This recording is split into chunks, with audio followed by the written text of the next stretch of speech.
আসসালামু আলাইকুম রহমতুল্লাহ। প্রিয় বন্ধুরা, আপনি কি জানেন যদি 7 বার ইয়া আল্লাহ পাঠ করেন তাহলে কি কি ফায়দা পাবেন?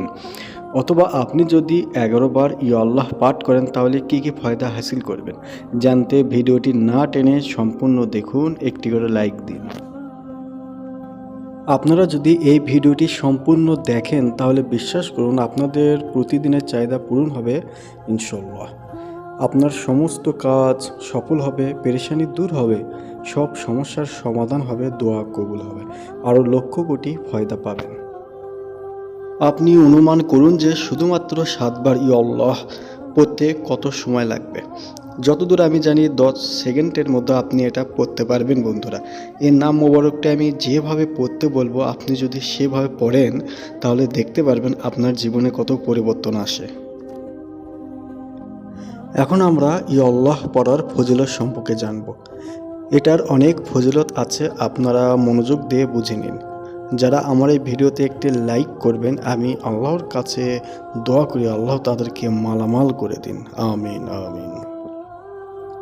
আমি অন্তর থেকে দোয়া করছি ভিডিওতে আপনারা লাইক দিন, ভিডিওটি শেয়ার করে অন্যকে দেখার সুযোগ করে দিন।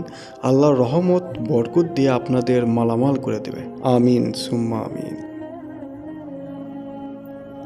আসুন আমরা জেনে নেই, যদি আপনি যে কোনো সময় 3 বার দরুদ শরীফ, 11 বার ইয়া আল্লাহ, শেষে আবার 3 বার দরুদ শরীফ পাঠ করেন তাহলে কি কি ফায়দা পাবেন। দিনে অথবা রাতে 11 বার ইয়া আল্লাহ পাঠ করুন, তারপর আল্লাহর কাছে আপনি যে দোয়াই করুন না কেন, আপনি এই ওজিফাটি করার পর আল্লাহর কাছে যে দোয়াই করবেন সে দোয়াই কবুল হবে ইনশাল্লাহ। শর্ত হলো দোয়া নেক ও জায়েজ হতে হবে। এখন আমরা জানবো 7 বার ইয়া আল্লাহ পড়লে কি হয়। প্রথমে আপনি 3 বার আস্তাগফিরুল্লাহ পড়ুন, তারপর 3 বার দরুদ শরীফ পাঠ করুন, ইয়া আল্লাহ 7 বার পাঠ করুন, শেষে 3 বার দরুদ শরীফ পাঠ করুন। আপনি যদি কোনো সমস্যায় পড়েন, চারদিক থেকে আপনাকে পেরেশানি ঘিরে ধরে, তখন আপনি ইয়া আল্লাহ নামের এই ওজিফাটি করতে পারেন।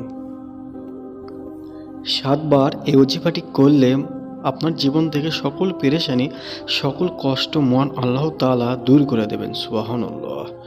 ভিডিওটি অবশ্যই শেয়ার করে অন্যকে দেখার সুযোগ করে দিন।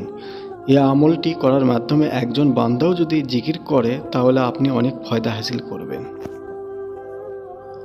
আপনি যদি ইয়া আল্লাহ 33 বার জিকির করেন আগের নিয়মে, পাক অবস্থায় অথবা নাপাক অবস্থায়, তাহলে মহান আল্লাহ তাআলা আপনাকে সকল খারাপ জিনিস থেকে হেফাজত করবে, সকল অনিষ্ট থেকে রক্ষা পাবেন।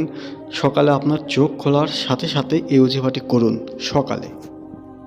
যারা নতুন দেখছেন অবশ্যই সাবস্ক্রাইব করে পাশে থাকুন। ইসলাম প্রচারের ক্ষেত্রে একটি করে লাইক দিন, শেয়ার করুন। খুদা হাফেজ।